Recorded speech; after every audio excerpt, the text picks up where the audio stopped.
Hello and welcome to Post, the channel where we discuss all things hockey and all teams. Our friend Brad and our new friend Brandon also sent basically the same information, and it's the team attendance information from 2013 to 2017. Brad's done up the average of every single team, worst to best, and we're just going to go through them 30-1, all teams. And some of this might surprise you, and actually some of the percentages surprised me a little bit. The teams at the top are actually above 100%. I don't understand how you could fit more than 100% of people into an arena based on the seats. Maybe that includes standing room. I'm not exactly sure, but unless you're Air Canada and sell the same airplane seat twice or something.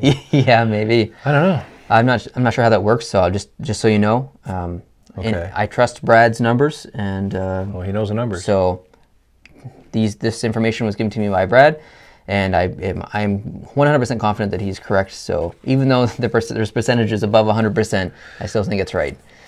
Okay. All right. So what I'm going to ask you before we begin: what are the three teams that you think have the worst attendance percentage? And this is attendance percentage based on seats filled to seats available at total capacity. So, well, I'm guessing it's going to be teams that have a history of struggle with revenue and that are maybe hanging on by their fingernails. Florida, I would put in that list. I want to know, like, you're in order. Okay. Even like just bottom two. Bottom two. Like the worst and then the second worst. I'll say Florida, worst. Second worst, Arizona. Okay. Top two. Montreal, Toronto. Okay.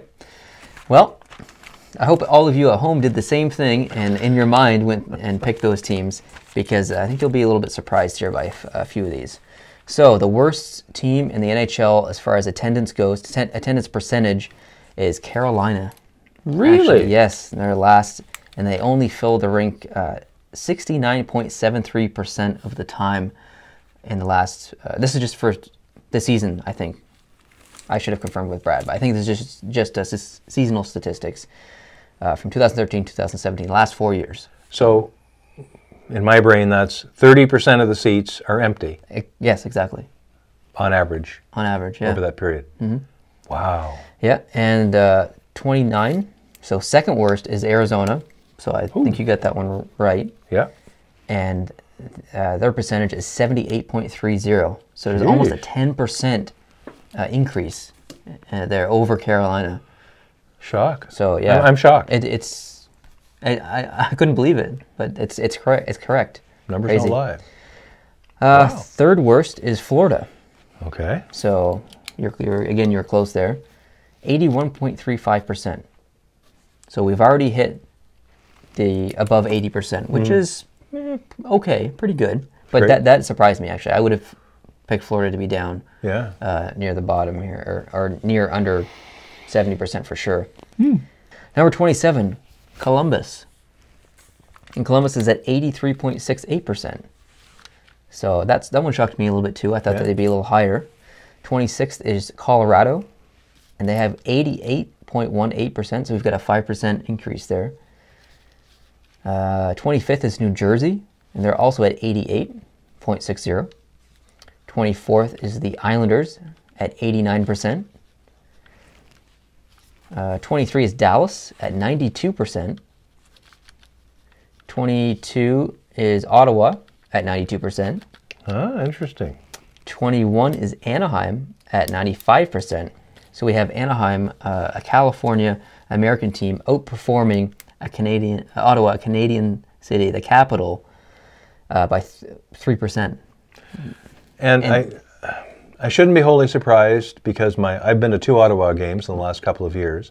Both times that we bought the tickets legitimately from the box office a day or two before the game.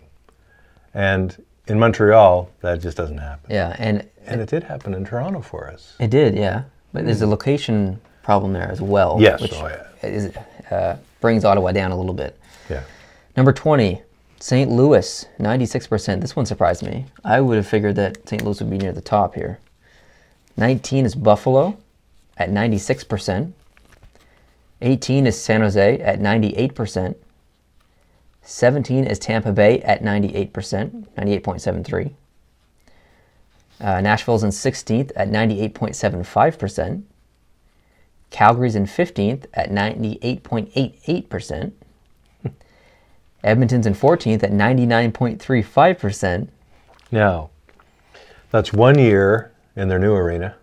And 3 years and 3 in the old one. Yes. I don't know if that makes... I don't know. Yeah. Washington's in 13th at 99.40%. Philadelphia's in 12th at 99.75%. And the Boston Bruins are in 11th at 100% even. So Boston has filled the seats, I guess, 100% of the time. Hey, Boston, good news. You sold out 100% of your seats. Bad news, you're still in 11th place. Yeah. 10th is the New York Rangers at 100.03%. Again, I don't understand it, but this is what it is. Montreal is in 9th at 100.08%. I would have thought that they'd be higher, but well, I would have thought they'd be lower. I thought they'd be at 100. I mean, yeah.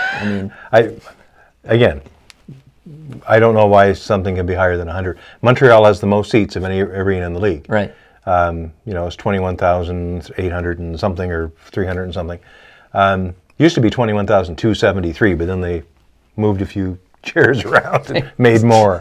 But and they've sold out. Oh, it's been years and years and decades. Years. Yeah. Same with Toronto. They sell out forever. So I don't understand what's going on here. But number 8 is Vancouver, 100.38%. Number 7 is Los Angeles at 102.03%, which is impressive for a California team. Number 6 is Winnipeg at 102.4%. Number 5 is Detroit at 102.6%. Number 4 is Pittsburgh at 103.43%. Number 3 is Toronto at 103.48%. Number 2 is Minnesota at 105.35%. Oh my God. And number 1 on the list is Chicago at 112.3%. So I'm wondering if this includes, if these arenas at the bottom have standing room and they're selling tickets, like attendance is above the actual seat capacity. That wouldn't explain all of it. Like, I've bought a standing room ticket in Toronto, and I had an assigned place. You stand in section, 608, row 51. Is that included in seating capacity, though?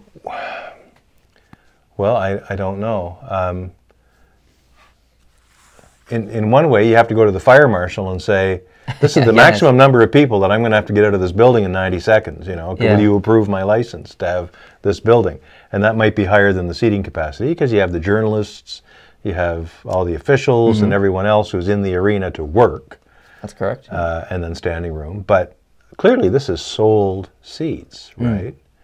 It would be interesting if either one or both of your statistical providers could help us with the how can we get it past 100 and what it means. Or anyone else at home, if you know why these are above 100%. But it was an interesting exercise to go through because I'm sure that someone in here surprised you. Oh, very much. And I'm sure that you at home probably found some surprises in here as well. If something did surprise you, let us know down in the comments.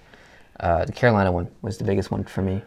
And well, for me, the Chicago one, again, depending on how we get past 100%, 12% over 100 in an arena that seats probably 20,000 people. Yeah, something like that. That's a couple of thousand more people. Yeah. It's not just like a couple. Where of are they? Yeah. Are they in the bathroom? Are they seating? Because they're seating in the bathroom. That's true. I wonder if the fire marshal counts those as seats.